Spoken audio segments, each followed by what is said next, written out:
আগরতলা রামনগর ৪ নম্বর এলাকায় গত ২২ তারিখে ঘটে চাঞ্চল্যকর চুরির ঘটনা। পশ্চিম থানার অন্তর্গত ওই এলাকার একটি দোকানের উপরের দিক দিয়ে প্রবেশ করে দুষ্কৃতিকারীরা দোকানের মূল্যবান সামগ্রী চুরি করে নিয়ে যায়। এর মধ্যে দোকান মালিকের স্ত্রীর মোবাইল ফোনও ছিল। ঘটনাটি জানাজানি হতে এলাকায় আতঙ্ক ছড়িয়ে পড়ে।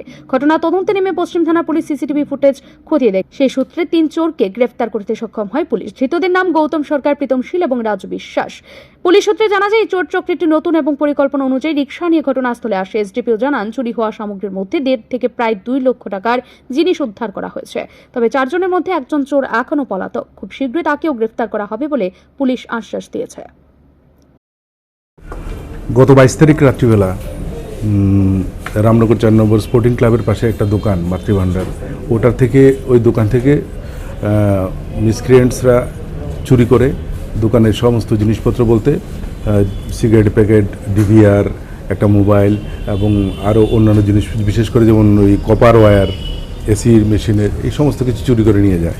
তো ঘটনা যখন সংঘটিত হয় তাতে নতুনত্ব হচ্ছে ওরা একটা ই রিক্সা নিয়ে যায়। সেখানে ই রিক্সা নিয়ে প্ল্যান ওয়াইজ ৩ জন ওরা প্রথমে দোকান অবজার্ভ করার পর যখন গভীর রাত্রিতে তারা দোকান ভেঙে ভেতরে ঢুকে সমস্ত যা পেয়েছে সবই নিয়ে গেছে।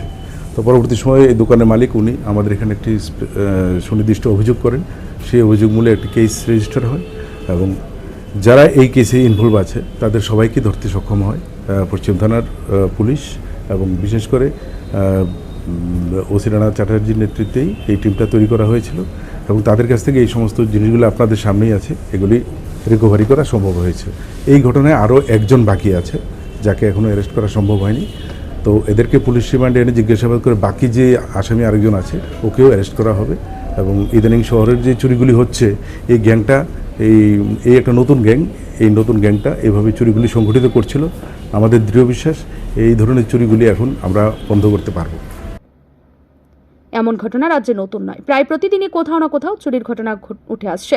পুলিশ আধুনিক ব্যবস্থাপনা থাকা সত্ত্বেও চোরের দল পরিকল্পনা ও কৌশলে অনেক সময় এগিয়ে যাচ্ছে। ধরা পড়লেও আইনি ফাঁক-ফোকর ও জামিনে মুক্তি পেয়ে আবার চুরির কাজে লিপ্ত হচ্ছে একাংশ। ফলে সাধারণ মানুষের মনে প্রশ্ন জাগছে, চুরি যাওয়ার ভয় কি কোনোদিনই শেষ হবে না?